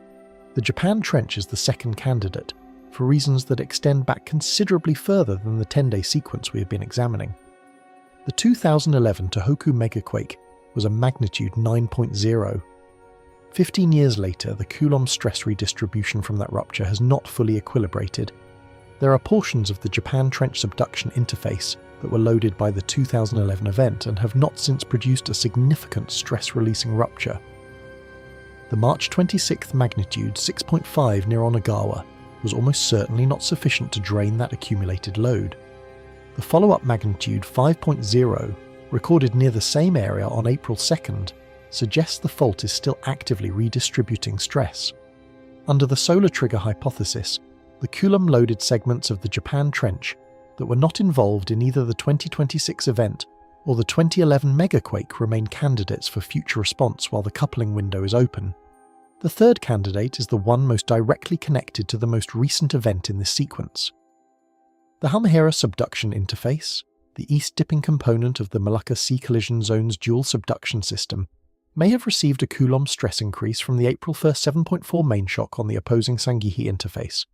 As we discussed when examining the Molucca Sea event in detail, the dual subduction geometry of that collision zone means that stress released from one interface can redistribute onto the other. Without completed Coulomb stress modelling of the post-rupture geometry, the magnitude of any stress increase on the Halmahera interface is not precisely known. But the physical pathway exists, and the Halmahera subduction zone is independently capable of generating major earthquakes based on its own plate convergence rate and locking history. Now set the solar trigger hypothesis aside and look at what the pure statistical clustering model predicts, because the contrast between the two sets of predictions is where the scientific value of the coming weeks actually lives. If what we have seen is an unusually dramatic but fundamentally random compression of independent events, a 1 in 100 or 1 in 200 run of bad luck in the global seismicity distribution, then the sequence has no memory. The 4 earthquakes did not happen because of a common cause, so their occurrence provides no information about the probability of future earthquakes beyond the background rate. The cluster exhausts itself not because anything changed in the fault systems, but simply because random processes produce streaks, and then the streaks end. Future seismicity on the Ring of Fire returns to its long-term average, roughly 1 magnitude 7 or greater event every 24 days, independent of the sequence we just witnessed. Under the clustering model, the Tonga region is not more likely to produce a follow-on event than it was before March 24th. The Japan Trench is not more likely to produce a major rupture in April than it was in February. The Halmahera interface carries whatever independent probability it has always carried based on its own loading history, unaffected by what happened on the Sangihe interface 8 days ago. The sequence in this model is already over. We are just watching the clock tick back toward background. These two sets of predictions are meaningfully different. They are not so different that a single event resolves the question definitively. Science rarely works that cleanly, but they are different enough that the pattern of seismicity over the next 2 to 3 weeks will constitute genuine evidence that shifts the probability distribution between the two explanations. A 5th major earthquake before mid-April, particularly on one of the 3 Coulomb-loaded segments identified above, would significantly strengthen the external trigger hypothesis, not prove it, strengthen it. One additional data point moves the needle, it does not end the debate. But a 5th event on a specifically predicted fault segment, inside the specifically predicted time window, would be the kind of outcome that starts serious seismologists paying closer attention to a model they may have been comfortable dismissing. A magnitude 8 or greater, particularly in the Tonga-Kermadec zone given its quiet post-main shock behaviour, or on the Halmahera interface given its potential Coulomb loading from the Molucca Sea event, would represent a major escalation. Not just in the human consequences, which would be severe, but in the scientific implications. A sequence that goes from 4 magnitude 7s to a magnitude 8 in a 3-week window correlated with continued elevated solar activity inside the equinoctial enhancement period would be very difficult to explain under the pure clustering model. The compound probability of that outcome being random becomes small enough that the scientific community would be obligated to take the external trigger hypothesis seriously in a way it currently does not. And a quiet remainder of April, no further major events, seismicity returning to background rates, the equinoctial window closing without a 5th entry in this dataset, would be meaningful evidence in the other direction, not proof that the clustering model is correct. The solar trigger hypothesis could survive a quiet April if solar activity happened to drop during the same period, removing the proposed trigger even while the coupling window remained open. But relative quiet through mid-April would reduce the urgency of the external trigger explanation and give the null hypothesis room to breathe. I want to be absolutely precise about one thing, because this matters, and I will not be careless with it.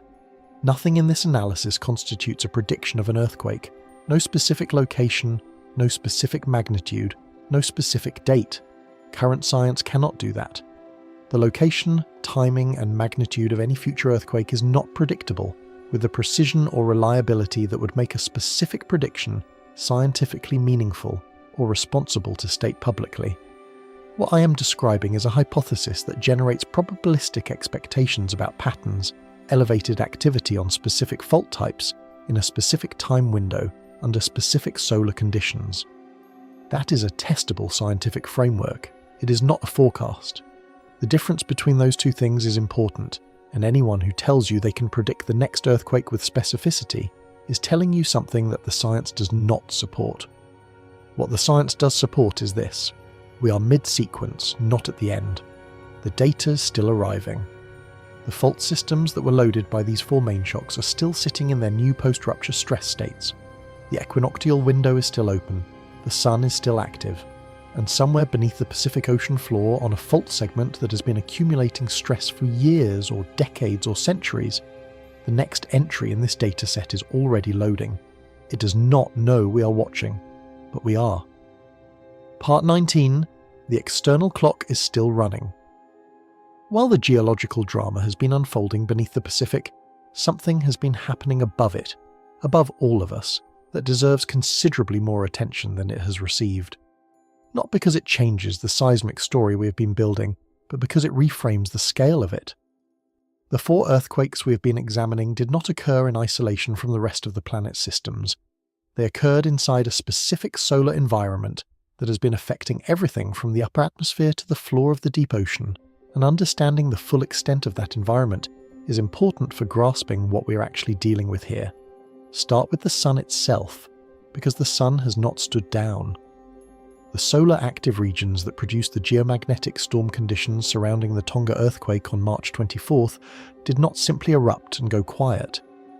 Solar active regions, the magnetically complex areas on the solar surface where the sun's magnetic field lines become tangled, stressed, and eventually explosive, have life cycles that typically last days to weeks.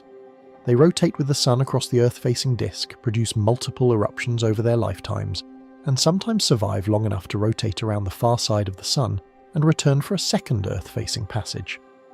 The active regions responsible for the flares and coronal mass ejections that populated the geomagnetic timeline of this seismic sequence are still present. Some are still producing eruptions. New active regions have rotated into the Earth-facing portion of the solar disk to replace those that have rotated away. The solar source of the elevated space weather environment has not switched off. It has continued operating. The electron flux tells the same story. High-energy electrons in near-Earth space, one of the standard measurements used to characterize the overall energy state of the magnetospheric environment, have been elevated for 12 consecutive days. 12 days is not a brief spike. It is a sustained period of enhanced electromagnetic energy in the space environment immediately surrounding Earth, driven by the interaction between the elevated solar wind and the magnetosphere during a period of active solar output. Electron flux elevation at these levels affects satellite operations, increases drag on objects in low Earth orbit, and contributes to the geomagnetic disturbance conditions that the Kyoto model identifies as the potential trigger mechanism for near-critical fault systems. That 12-day streak has not ended. The background level has not been restored. The high-speed solar wind stream that contributed to the geomagnetic conditions around the April 1st Molucca Sea event, the one whose arrival approximately 11 hours before the earthquake we noted in the timing analysis, has a successor already in transit.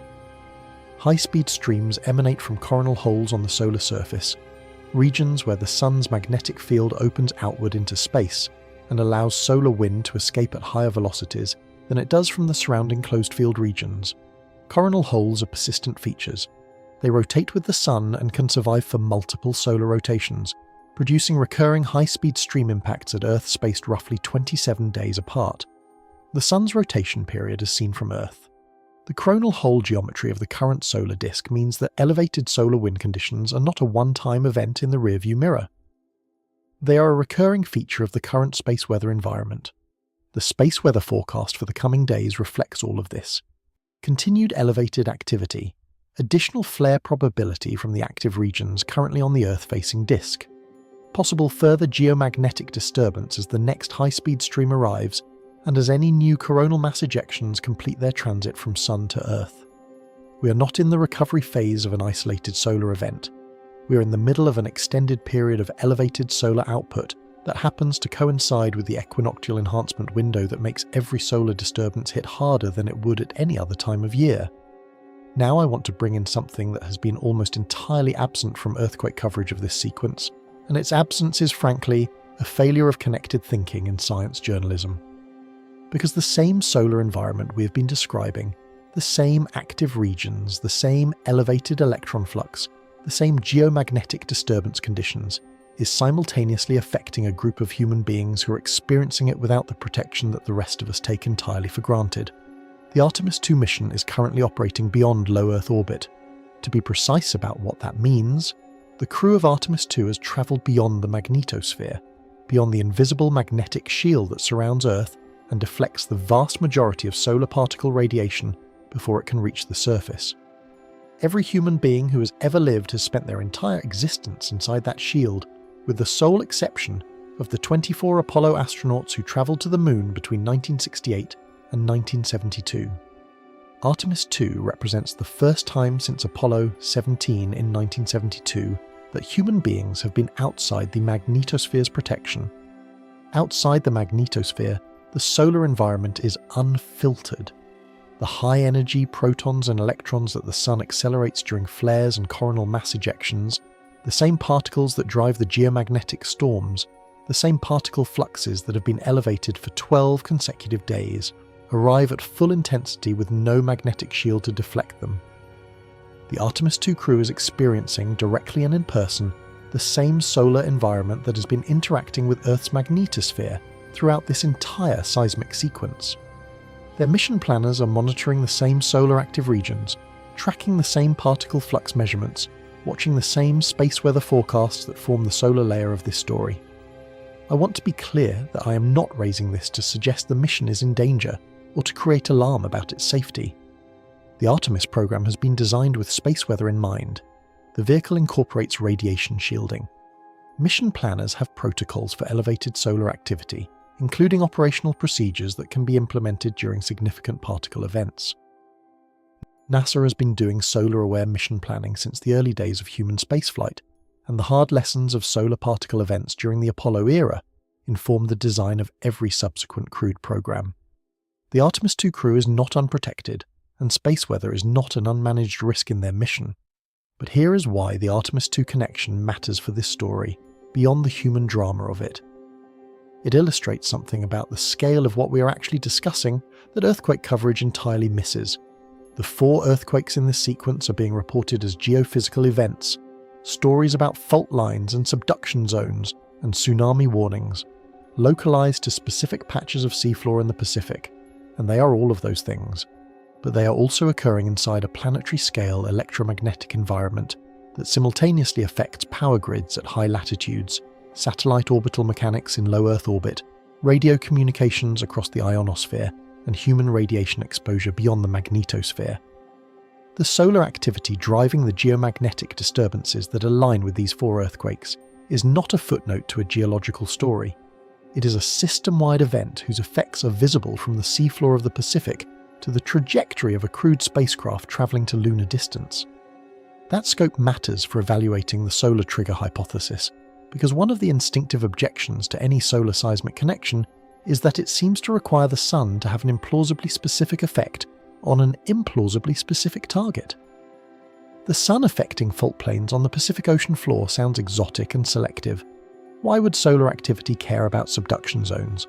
But when you zoom out to the full picture of what elevated solar activity actually does to the planetary environment, the fault plane effect stops looking exotic. It looks like one more entry in a long list of systems that respond to the same electromagnetic forcing. Power grids respond. Satellites respond. ionospheric radio propagation responds, astronauts beyond the magnetosphere respond. If the crust responds too, if near-critical fault systems respond to the same electromagnetic environment that visibly affects everything else, that is not an extraordinary claim. It is a consistent one. The equinoctial coupling window remains open. The active regions remain present on the solar disk. The electron flux remains elevated above background. The high-speed stream succession is already in transit, and the Artemis II crew is out there right now beyond the shield, watching the same sun from the other side of the only protection most of us have ever known. Whatever external pressure has been shaping the electromagnetic environment of the last 12 days, regardless of whether you accept the seismic coupling hypothesis or remain firmly in the coincidence camp, it has not gone away. It has not wound down. It has not returned to baseline. The clock is still running, and it is running at the time of year when every tick of that clock carries more weight than it does in any other season. The question of whether the Pacific Ring of Fire is finished responding to that clock is one that the fault systems themselves are going to answer. Not us, not the models, not the forecasts, the faults, and they are not known for announcing their intentions in advance. Part 20. Final Convergence. Let me bring this back together, because we have covered a lot of ground across this video, and the full picture deserves to be assembled in one place, not as a summary, but as a single coherent argument laid out clearly enough that you can evaluate it yourself and decide where you stand. 10 days ago, the Pacific Ring of Fire began a sequence. Not a single earthquake, not a regional swarm on one fault system. A sequence, 4 separate events, on 4 independent subduction zones in 4 different countries, distributed across thousands of kilometers of the Pacific Basin. The Tonga-Kermadec zone on March 24th, the Japan Trench on March 26th, Vanuatu on March 30th, the Molucca Sea on April 1st. Each of these fault systems has its own tectonic loading history, its own plate convergence rate, its own locking geometry, its own decades or centuries of accumulated elastic stress. They share no common fault plane. They share no direct mechanical connection that current models can identify. The stress transfer physics at the distances involved, thousands of kilometers of oceanic and continental crust between them, produces Coulomb stress changes so small they are comparable to the tidal forces exerted by the Moon. The mechanics say these faults could not have triggered each other. The statistics say a cluster like this carries a probability of somewhere between 0.5% and 1% in any given 10-day window. Rare, genuinely unusual, but within the distribution of the outcomes that a sufficiently active planet will occasionally produce. If that were the whole picture, the honest scientific position would be unusual cluster, no explanation required, move on, but that is not the whole picture. Running alongside this seismic sequence, on a parallel track that almost no mainstream coverage has connected to the earthquakes, is a solar timeline that does not behave like background noise. A G3 geomagnetic storm coinciding with Tonga, elevated geomagnetic conditions still present when Japan ruptured 2 days later. An X-class solar flare, the highest category of solar eruption, occurring hours before the Vanuatu earthquake. A coronal mass ejection arriving at Earth's magnetosphere approximately 11 hours before the Molucca Sea rupture. 4 earthquakes, 4 distinct solar or geomagnetic disturbance alignments, each timing gap measured in hours, not weeks. Not a vague general period of elevated solar activity, specific events, specific timing, specific earthquakes, against a background of 12 consecutive days of elevated electron flux in near-Earth space.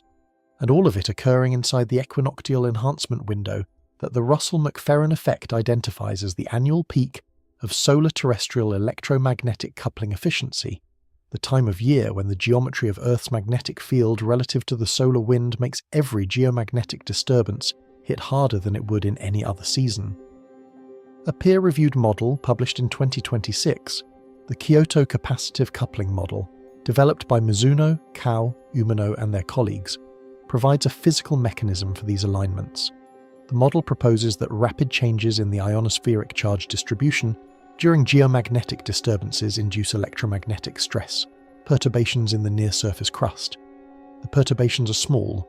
They are orders of magnitude smaller than the total tectonic stress accumulated on a major fault over its loading cycle. Nobody is arguing that the sun builds the pressure.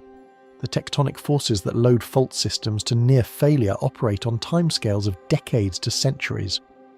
The Sun is irrelevant to that process. What the model claims is considerably more modest, and for that reason considerably harder to dismiss. That for a fault already sitting at the edge of its failure threshold, already carrying 98% of the stress it needs to rupture, a small perturbation applied at the right moment can determine when the rupture begins, even if it played no role whatsoever in why the rupture was always going to happen eventually. The model does not say the Sun creates earthquakes, it says the Sun may decide when. The cause, the long, slow, geological accumulation of tectonic stress that brought these 4 fault systems to the edge, is entirely internal to Earth. The trigger, the specific moment of crossing the threshold rather than the moment before it or the moment after, may not be. Now I want to give both explanations their full weight, because I think the instinct to reach for a clean verdict here is exactly the wrong instinct. The evidence does not yet support a verdict, it supports a question, and questions deserve to be held honestly rather than resolved prematurely in either direction. The first explanation is statistical coincidence. 4 fault systems that were each independently near their failure thresholds happened to cross those thresholds in the same 10-day window. The solar alignments are coincidental artifacts of an active solar cycle. The Sun has been producing elevated activity throughout the current cycle. Active periods are long enough that essentially any short seismic sequence will occur during one of them, and the human pattern recognition system is so powerfully tuned to find meaningful sequences in random data that 4 aligned timing correlations feel like a signal even when they are noise. The geographic distribution across the Pacific is dramatic, even theatrical, but it is not physically impossible under a random clustering model, applied to a planet with as many near-critical fault segments as Earth currently has. This explanation requires no exotic mechanism. It requires only that randomness occasionally produces dramatic-looking runs, and that we resist the cognitive pull toward meaning when the data does not yet compel it. The second explanation is external synchronization. Something, the electromagnetic influence of heightened solar activity on near-critical fault systems, amplified by the equinoctial enhancement of solar-terrestrial coupling to its annual maximum efficiency, acted on the entire planetary surface within a compressed time window. Multiple faults that were already near failure received a small additional perturbation that moved them over their individual thresholds in sequence, not because the perturbation was large, because the faults were already close enough that large was not required. The pattern in this explanation is real, not illusory. The mechanism is physical, not mystical. The timing is not coincidence, but consequence. 4 near-critical systems responding to the same external clock during the season when that clock runs loudest. Both explanations are scientifically defensible at this moment. I want to be precise about that. This is not a situation where one side has the evidence and the other side has wishful thinking. Both explanations are consistent with the available data. Neither has been proven. Neither has been disproven. The honest position is uncertainty, informed, structured uncertainty, with a clear description of what evidence would shift the balance in either direction, but uncertainty nonetheless. Anyone telling you the answer is already settled, in either direction, is telling you something the data does not yet support. Here is what I keep returning to when I sit with this question. Every major discovery in the history of geoscience began as a pattern that the prevailing framework could not fully explain. Continental drift was a pattern long before it was a mechanism. Coastlines that fit together like puzzle pieces, geological formations that matched perfectly across ocean basins, fossil records that made no sense if the continents had always been where they are now. Alfred Wegener described that pattern in 1912. The mechanism that explained it, seafloor spreading, mantle convection, the full apparatus of plate tectonics, was not understood until the 1960s, 50 years later. For half a century the pattern was real and the mechanism was missing. The scientific establishment's resistance to Wegener's idea during those 50 years was not entirely unreasonable. Extraordinary claims require extraordinary evidence, and the mechanism genuinely was not there yet. But the pattern was always real, even when no one could explain it. We are perhaps at an earlier stage of a similar conversation, a pattern that the prevailing framework can almost explain, but not quite.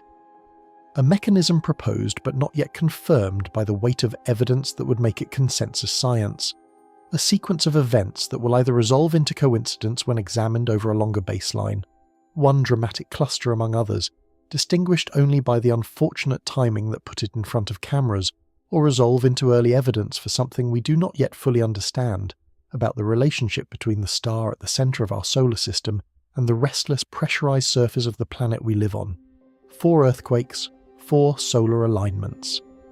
One open question that the scientific community has not yet been forced to answer, but may be approaching the point where avoidance becomes its own kind of answer. The sun is still active. The equinoctial window is still open. The fault systems loaded by the stress redistribution from these 4 events are still sitting in their new post-rupture stress states, some of them potentially carrying more accumulated load than they held before the sequence began. And somewhere beneath the Pacific Ocean floor, on a fault segment that has been building toward a threshold through years or decades or centuries of tectonic loading, the pressure continues its patient geological accumulation toward a moment that has no announced arrival time. The next earthquake will not just be another event on a seismograph in another country. It will be another data point in what may be the most consequential unresolved question in modern geoscience. The question of whether the ground beneath our feet moves entirely on its own schedule, or whether something 93 million miles away has been quietly keeping time all along.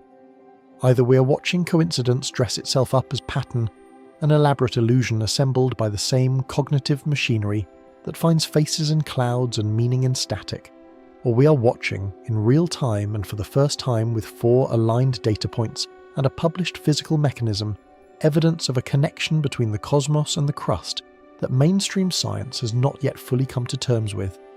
Either this sequence is coincidence, or we are watching the same force pull multiple triggers at once. The next earthquake will not just be another data point, it will decide which explanation survives,